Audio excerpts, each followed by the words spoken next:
Previously, the believers were of one accord, and no one had any need. And now we have arguing and needs not being met. What happened? I don't know, but one theory is they organized. This is an unpopular stance, but let me just state my case. We see the people organize. They had a daily distribution.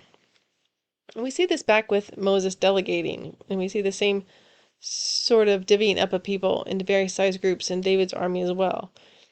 But we don't see God commanding that. The Torah is full of laws, and they aren't about organizing people. That comes from man, and we have this need for it. It helps us get control. We don't see it ordained by God, but he certainly doesn't stop it. He seems willing to work within it, and maybe around it as necessary. Later in Acts, we'll see the council in Jerusalem. They cause Paul trouble. He's not free to preach the gospel to the Gentiles. He has to defend his work to the council and convince them not all Christians need to be circumcised. The council makes a rule about what rules need to be followed, including dietary laws. Paul then goes and preaches that it doesn't really matter what we eat. What's supposed to happen?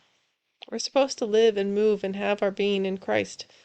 We're all supposed to be walking in relationship with Jesus, fully submitted to his rule in our lives. We're supposed to be meeting the needs of others.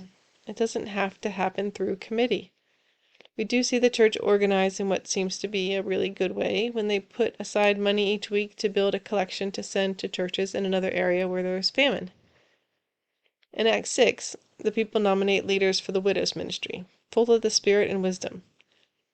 The leaders then appoint them. The leaders didn't want to deal with the widows. They wanted to be in prayer and not teaching.